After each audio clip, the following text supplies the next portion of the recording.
논리적으로 이론적으로 말하는 것을 신학적으로는 교회론 그럽니다. 근데 많은 사람들이 교회 생활에서 이탈린다든지 이단에 빠진다든지 또 신앙생활 하면서도 믿음이 흔들리는 것은요, 교회론이 잘못돼서 그런 거예요.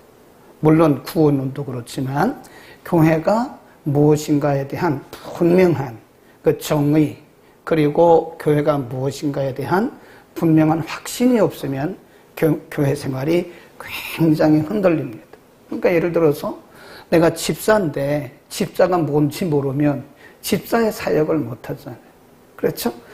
내가 권사인데 권사가 무엇을 해야 되는지, 권사의 의미가 뭔지를 모르면 권사의 사역을 못하는 거예요.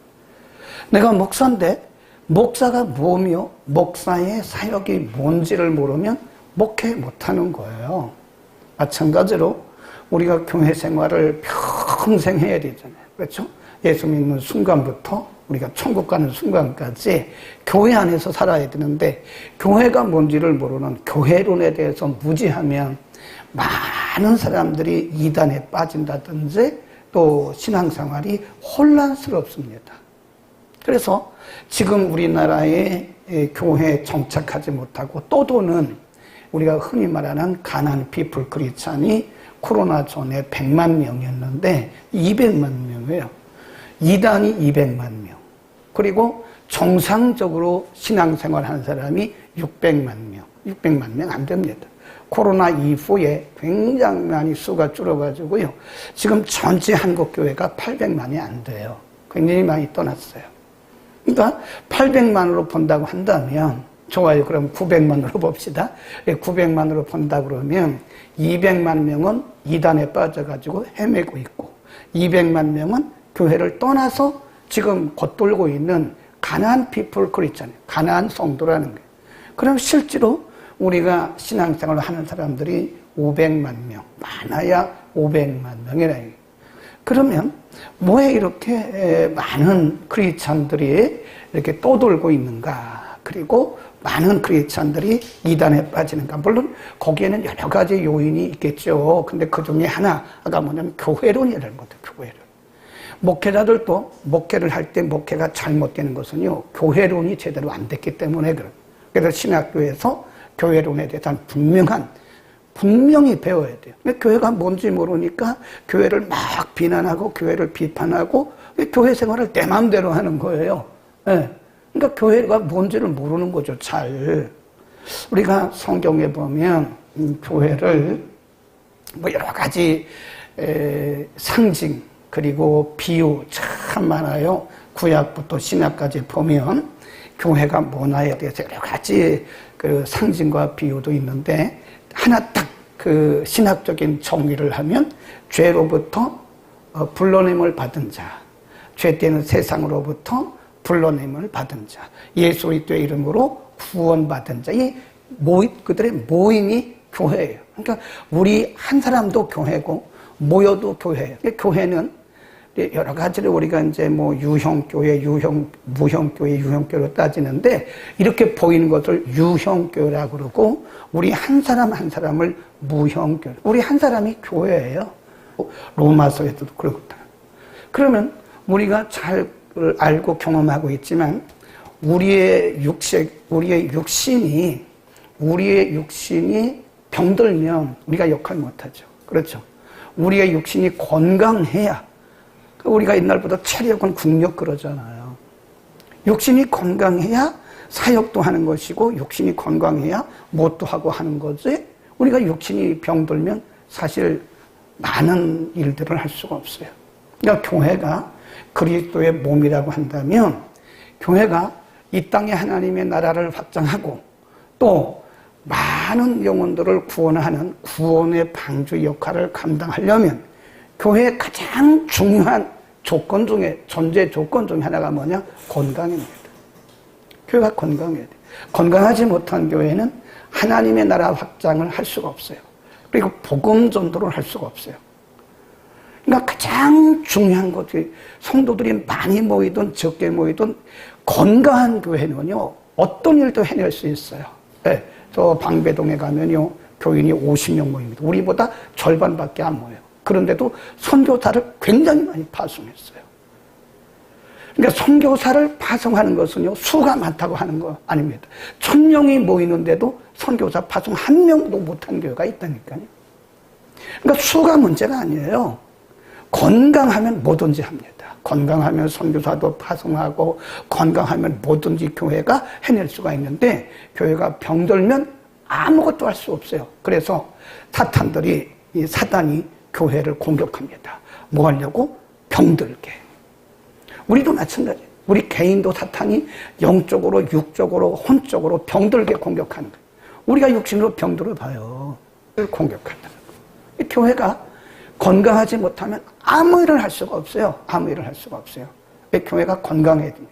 그래서 단 10명이 모여도, 단 20명이 모여도, 단 50명이 모여도요, 교회가 건강하면요, 무슨 일이든지 해낼 수 있어요. 근데 10,000명이 모여도, 5,000명이 모여도, 1,000명이 모여도 교회가 건강하지 못하면 아무 일도 못합니다. 우리 개인도 마찬가지. 우리가 개인적으로 신앙이 건강한 사람이 있고요, 신앙이 조금 흔들리는 사람이 있어요. 신앙이 건강하지 못한 사람도 있어요. 진짜 이렇게 보면 진짜 믿음이 건강한 사람이 있습니다. 그런데 믿음이 아주 건강하지 못한 사람들이 있어요. 그 사탄의 공격을 받는 거예요. 여러분의 입에서 불평, 불만, 비난, 비판, 정죄 나오면 여러분 지금 건강한 신앙이 아니에요. 건강한 신앙은 항상 기뻐하고 범사에 감사하고 항상 기도하는 신앙입니다. 아멘. 교회가 이렇게 사단의 공격을 받으면 교회가 갈등에 빠져, 갈등, 분열, 갈등에 빠집니다. 그럼 교회가 그 문제 해결을 안 하고 아무 일도 못하는 거예요. 담임 목사님이 맨날 교인들 신방해야지. 원래 건강한 교회는 신방을 안 합니다. 진짜 건강한 교회는 신방이 필요가 없어요. 왜냐하면 성도들 자신들이 다 자기의 영성 관리를 하기 때문에 주일날 예배 오고, 주일 밤 예배 오고, 수요 예배 오고, 금요기도 와서 말씀 들어도 충분히 자기 영성이 관리가 되는 거예요. 그런데 우리의 신앙이 병들면 맨날 목사님이 성도들 가정 신방해야 되고, 다독여야 되고, 이런 일만 하다 보니까 사실 목사님이 깊은 메시지를 준비할 시간이 없는 거예요. 매일 계속 또 신방 가면 또 문제 있다고 또 신방 가야 돼. 그런단 말이에요. 신방은 하지 말라는 게 아니라 건강한 교회는 저는 그렇습니다. 진짜 건강한 교회는요, 신방 잘 안 해요. 네, 안 해도 각자가 건강한 영성을 유지하는 거예요. 그래서 이 교회가 병드는 것은 사탄의 공격인데, 사탄이 전략 중에 하나가 뭔지 아세요? 그 전략 중에 하나가 분쟁이에요. 분쟁과 갈등과 오해. 그러니까 분쟁이 왜 오느냐, 갈등이 왜 오느냐, 오해에서부터 오는 거예요. 그 misunderstanding. 그러니까 서로를 오해하게 하는 거예요. 그래서 분쟁이 오고 갈등이 오니까 교회가 앞으로 계속 전제, 복음을 위해서, 하나님 나라 확장을 위해서, 하나님의 영광을 위해서 계속 뭔가를 계속 사역을 해야 되고 전진해야 되는데 이거 하나도 못하는 거예요, 이게요. 그런 교회가 서울장 안에 너무 많아서 정말 안타까워요. 교회 고치는 병원이 있었으면 좋겠어요. 교회 고치는 병원.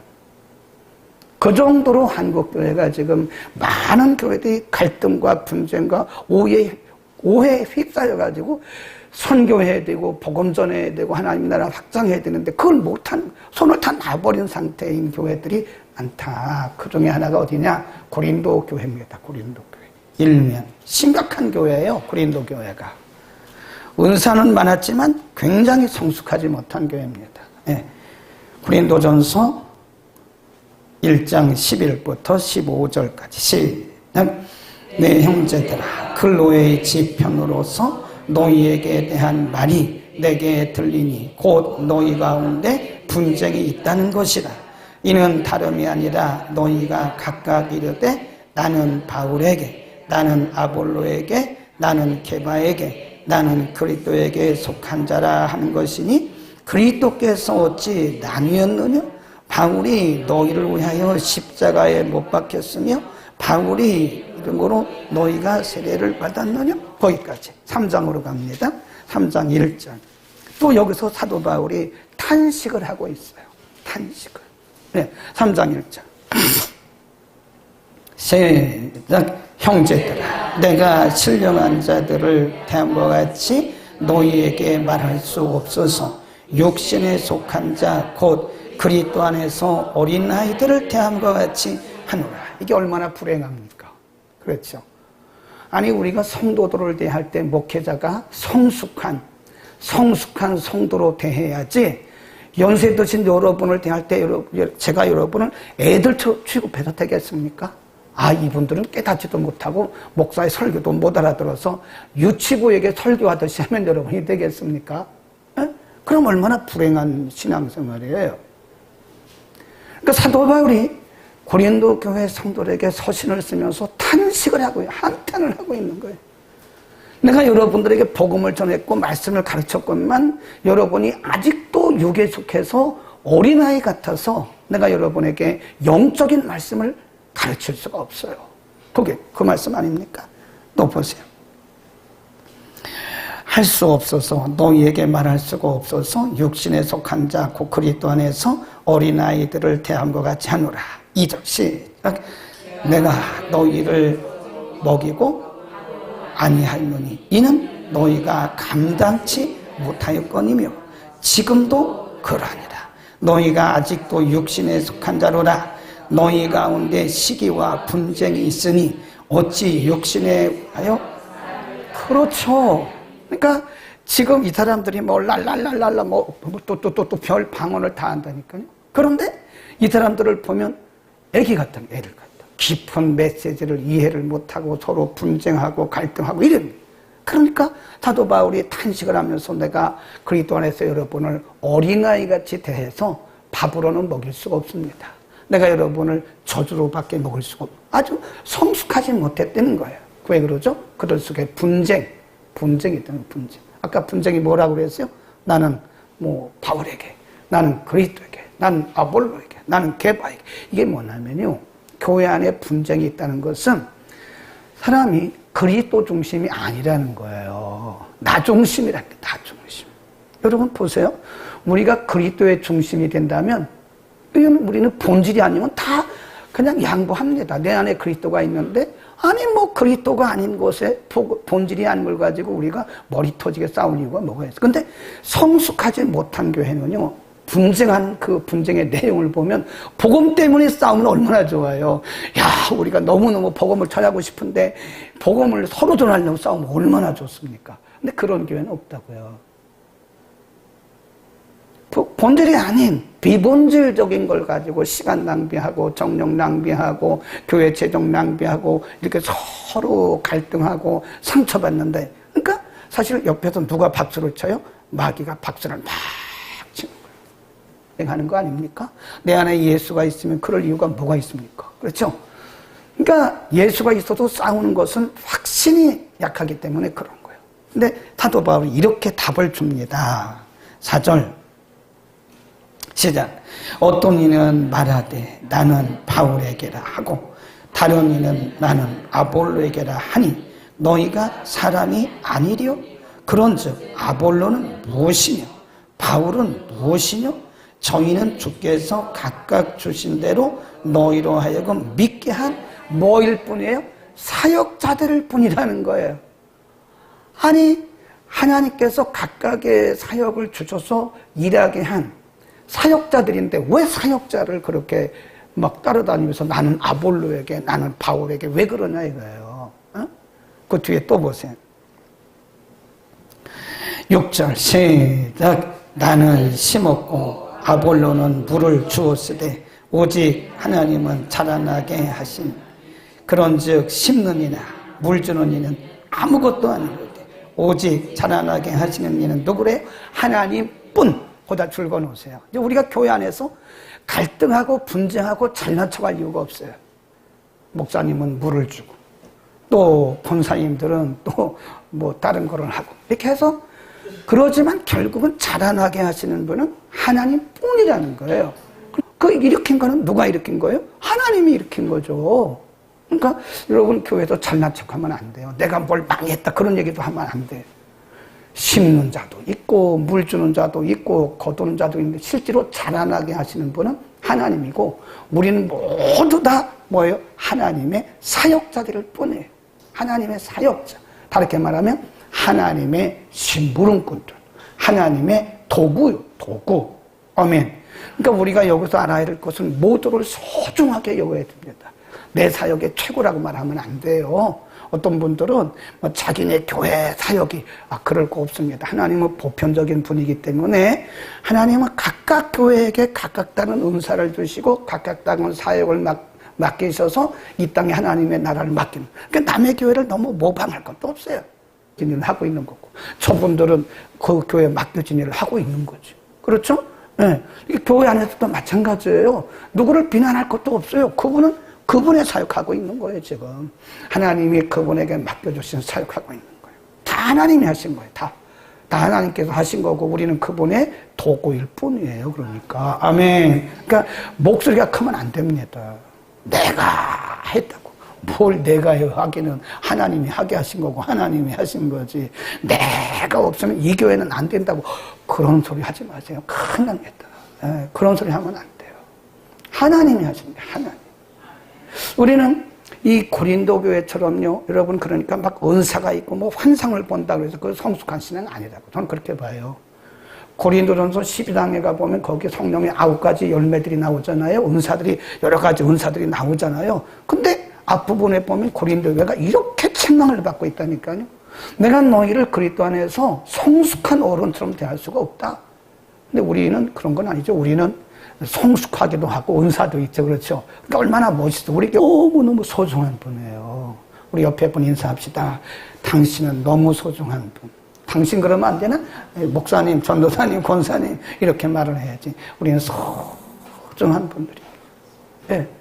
그러니까 우리가 너무 자기를 주장해서도 안 되고 다른 사람들을 멸시해서도 안 되고 우리는 모두가 하나님의 그 나라 확장과 복음의 진보를 위해서 하나님의 도구로 쓰임받을 뿐이고 실질적으로 자라나게 하시는 이는 그분이라고. 그분. 내가 없다고 안 되는 것도 아니고 내가 했다고 내가 한 것도 아니고 다 하나님이 하신 거지. 하나님이 그 교회를 자라나게 하시고 세워가시는 것이고 우리 성도를 한 사람 한 사람을 다 자라나게 하시는 거. 우리가 어떤 분야를 맡았든 간에 그 맡은 분야에 최선을 다합시다니 그렇게 해서 하나님의 교회를 하나님께서 이루어 가시는 거예요. 어떤 사람들은 기도로 쓰임받고 어떤 사람은 물질로 쓰임받고 또 어떤 사람은 또 몸으로 쓰임받고 어떤 사람은 또 영적인 것으로 쓰임받고 이런저런 사람들이 다 이런저런 모양으로 쓰임받아서 그리스도의 거룩한 몸된 교회를 이뤄가는 것이다. 그러니까 우리는 서로 겸손해야 됩니다. 겸손해야 돼. 이 목에 힘 빼세요. 어떤 분들은 막 이러고 다니더라고. 막 내가 최고야. 그러면 안 돼. 겸손해야 돼. 네. 하나님이 하십니다. 오직 자라나게 하시는 이는 하나님밖에 없는 거예요. 하나님밖에 없다. 우리는 다 하나님의 도구입니다. 영어로 instrument of God. 그래요. 하나님의 도구. 하나님의 그 인스트루먼트를 뭐라 그래? 우리가 뮤직 인스트루먼트 그러잖아요. 이거를 음악 악기를 뮤직 인스트루먼트라고 그래요. 우리는 그분의 인스트루먼트. 이게 피아노가 있어봤자 뭐 누가 안 치면 되겠어요? 이게 쳐야 소리가 나는 거지. 하나님이 우리를 통해서 일하시는 거예요. 하나님이 우리를 통해서 일하시는 거지. 하나님께서 우리에게 일하시지 않으면 우리를 통해서 일어날 수 있는 것은 아무 일도 없는 거예요. 아멘. 우리는 성숙한 자가 돼서 우리 교회가 우리 주님 오실 때까지 건강한 교회를 이뤄갑시다. 서로가 이해를 하고 서로가 관용하고 서로가 또 어떻게 하고 존중해주고 서로가 이렇게 유기적인 관계이기 때문에 그대가 있어야 내가 있는 거예요. 네, 다른 분이 없으면 저도 여러분이 안 계시면 목사는 있으나 나도. 네, 목사가 아무리 뭐 잘났어도 뭐 됩니까? 안 되지. 여러분이 계시니까 이렇고 저렇고 하는 거란 말이에요. 아멘. 우리 기도하겠습니다.